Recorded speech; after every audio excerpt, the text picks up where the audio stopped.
Baiklah, bismillahirrahmanirrahim. Assalamualaikum warahmatullahi wabarakatuh. Kami dari kelompok 6 akan mempresentasikan materi mengenai tentang pemilihan pemimpin. Adapun pembicara pertama yaitu saya sendiri. Pertama, saya akan menjelaskan tentang gambaran pemilihan pemimpin menurut dua sudut pandang, yaitu pandangan umum dan pandangan Islam. Yang pertama yaitu berdasarkan pandangan umum. Salah satu sistem pemilihan pemimpin adalah pemilu.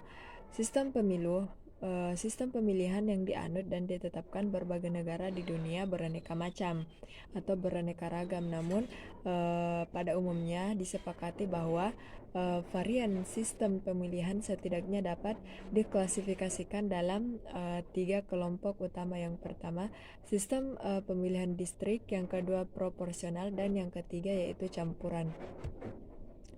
Adapun pendapat beberapa tokoh mengenai tentang pemilu. Yang pertama, pendapat Ibnu Tricahyo yang mengatakan yang mendefinisikan bahwa pemilihan umum sebagai secara universal pemilihan umum adalah instrumen mewujudkan kedaulatan rakyat yang bermaksud membentuk pemerintahan yang absah serta sarana mengartikulasikan aspirasi dan kepentingan rakyat. Dan yang kedua, menurut Sudarsono, yaitu mengemukakan bahwa yang dimaksud dengan pemilihan umum adalah syarat minimal bagi adanya demokrasi dan diselenggarakan dengan tujuan memilih wakil rakyat, wakil daerah, presiden untuk membentuk pemerintahan yang demokratis.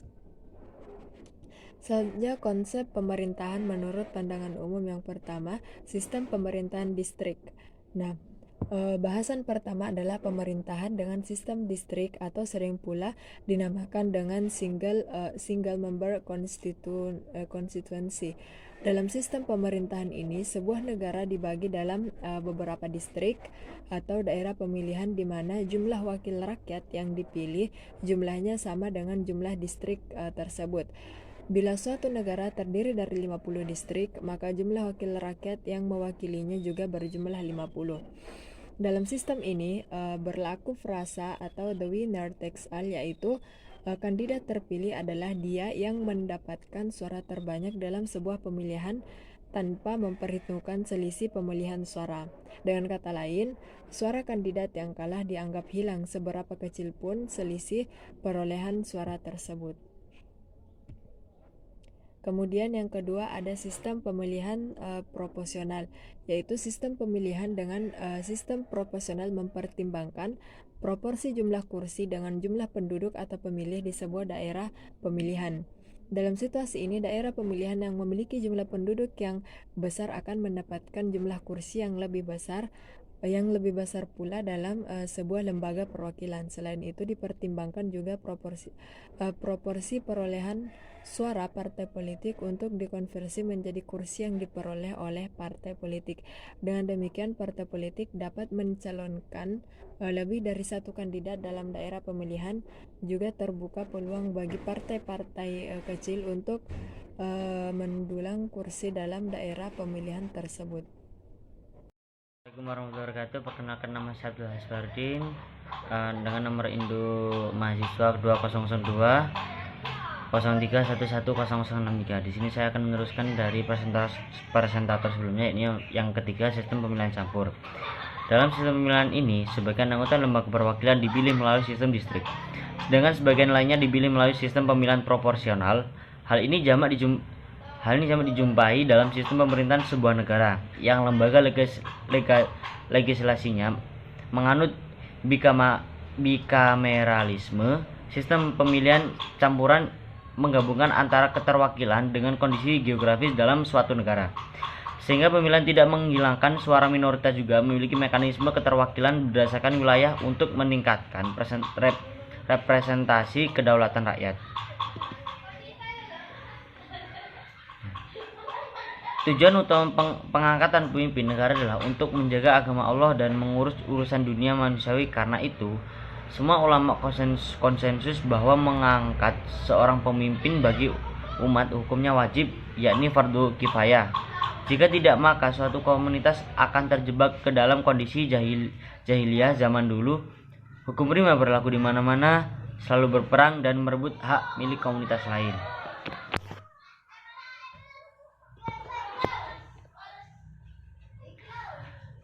Ada beberapa pendapat ahli tentang pemilihan pemimpin menurut Islam, ya ini dari Al-Mawardi.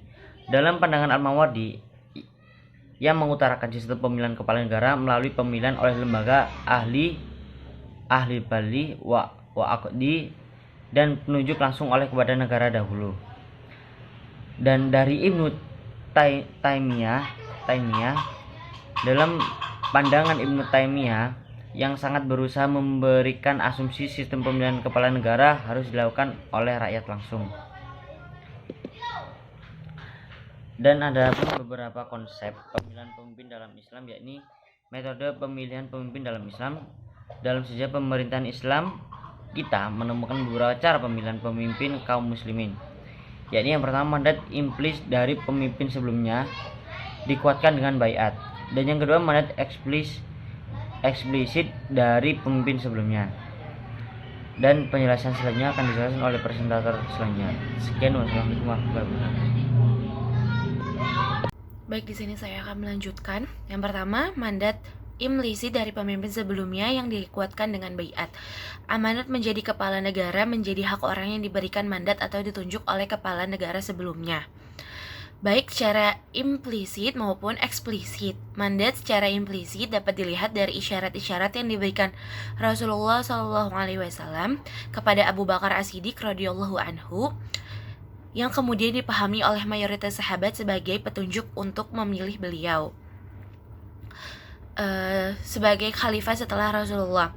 Hanya saja metode ini memerlukan metode lain yang lebih penting, yakni kesepakatan umum untuk menobatkan sebagai pemimpin.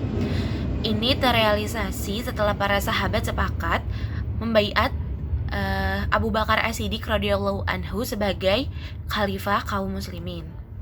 Yang kedua, mandat eksplisit dari pemimpin sebelumnya. Seorang pemimpin yang sedang berkuasa dapat menunjuk calon penggantinya secara langsung atau menunjuk dewan untuk menentukan calon penggantinya. Jadi, mandat yang diberikan secara eksplisit ini terbagi menjadi dua, yaitu A. Menunjuk calon pengganti secara langsung. Metode ini dapat dilihat saat peralihan tampak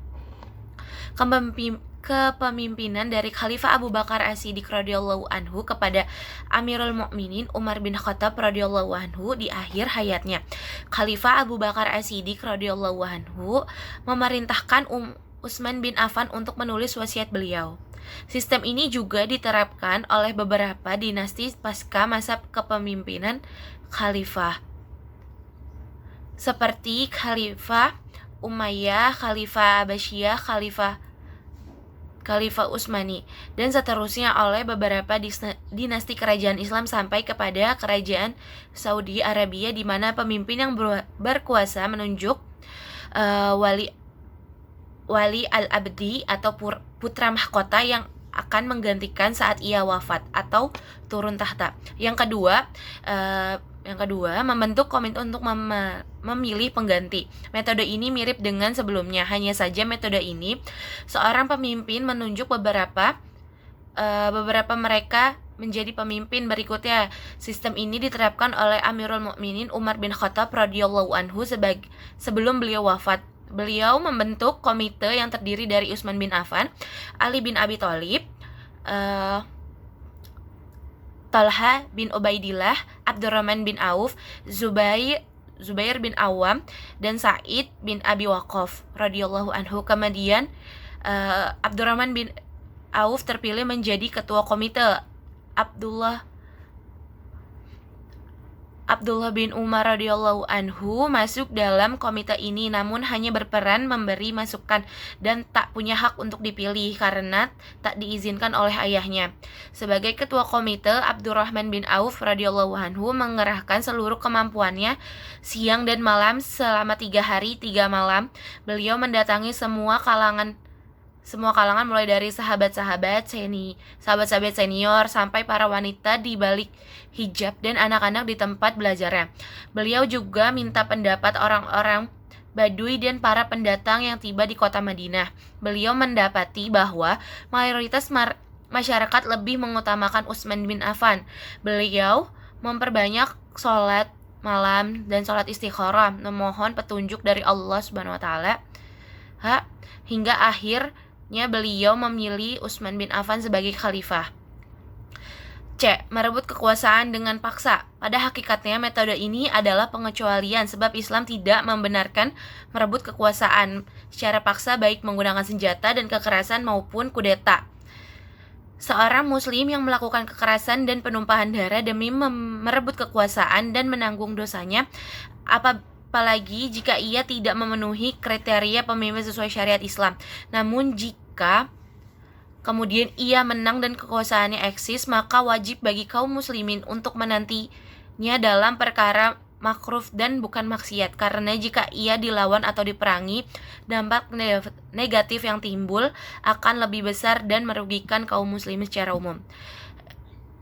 Imam An-Nawawi rahimahullah berkata, metode ketiga adalah dengan berkuasa dengan kekerasan dan paksaan. Jika imam kaum muslimin wafat, kemudian ada yang merampas kekuasaan, tanda mandat tidak pula baiat, melainkan merebut kekuasaan dengan kekuatan pasukan, dan ia memenuhi isyarat maka kepemimpinan sah agar persatuan kaum muslimin tetap terjaga. Jika ia tidak memenuhi kriteria karena ia bodoh atau fasik, maka ada dua pendapat dalam mazhab Syafi'i, dan pendapat terkuat bahwa kekuasaan dianggap sah kendati ia telah berbuat maksiat dengan tindakan tersebut. Terima kasih.